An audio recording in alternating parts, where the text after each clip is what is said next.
ఇటీవలే కుంభమేళ ఘనంగా ముగిసింది.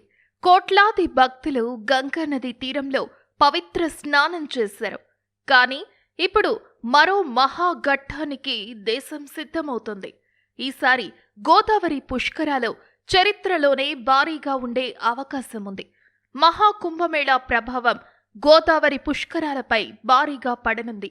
ఈసారి భక్తుల సంఖ్య ఆస్థానికుల అంచనాలను మించిపోవచ్చు. మహాకుంభమేళాలో 66 కోట్లకు పైగా భక్తులు పాల్గొన్నారు. ఈ భక్తుల్లో చాలా మంది ఇప్పుడు గోదావరి పుష్కరాలను దర్శించడానికి ఆసక్తిగా ఉన్నారు. రైల్వే మరియు బస్ బుకింగ్స్ ఇప్పటికే పెరుగుతున్నాయి.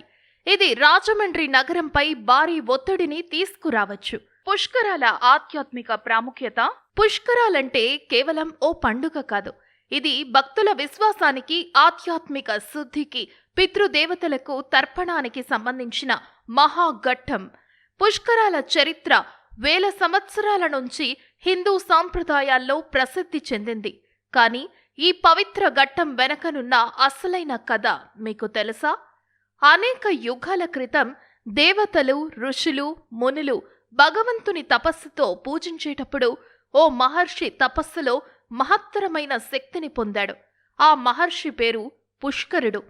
పుష్కర మహర్షి భగవంతుని కొరకు వేల సంవత్సరాలు తపస్సు చేశాడు. అతని భక్తిని చూసి బ్రహ్మదేవుడు సంతసించి విశేషమైన వరాన్ని ప్రసాదించాడు.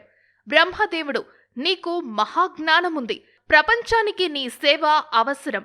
నీవు పవిత్రమైన నీటి తత్వంగా మారి నదుల్ని శుద్ధి చెయ్యాలి అని వరమిచ్చాడు. బ్రహ్మదేవుని వరం ప్రకారం పుష్కరుడు ప్రతి 12 సంవత్సరాలకు ఒకసారి భూమికి అవతరించి 12 పవిత్ర నదుల్లో ప్రవేశించే వరం పొందాడు.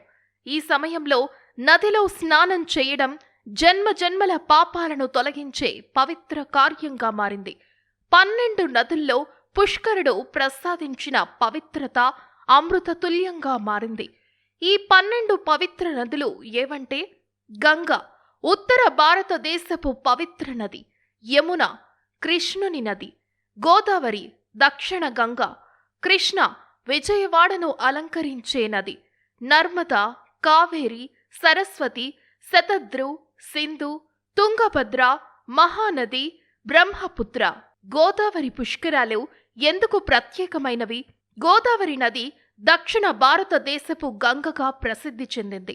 గోదావరి నదిలో పుష్కర స్నానం చేయడం కోటి యాగాలు చేసినంత ఫలితాన్ని ఇస్తుంది. హిందూ మతంలో పితృతర్పణం కోసం అత్యంత పవిత్రమైన నదిగా గోదావరి గుర్తించబడింది. పుష్కరాలను ఎందుకు గురు పుష్కరాలు అంటారు? ప్రతి 12 సంవత్సరాలకు ఒకసారి బృహస్పతి అనగా గురుగ్రహం రాశి మారినప్పుడు పుష్కరుడు సంబంధిత నదిలో ప్రవేశిస్తాడు. బృహస్పతి గ్రహం అనగా జూపిటర్ లియో అంటే సింహరాశిలోకి ప్రవేశించినప్పుడు గోదావరి పుష్కరాలు జరగడం పరంపరగా వస్తుంది. ఇదే సాంప్రదాయం వేల సంవత్సరాల నుంచి కొనసాగుతుంది. రామాయణ, మహాభారత కాలంలో కూడా పుష్కరాల ప్రస్తావన ఉంది. పురాతన కాలంలో మహర్షులు, రాజులు, భక్తులు పుష్కర స్నానానికి పెద్ద ప్రాముఖ్యత ఇచ్చేవారు.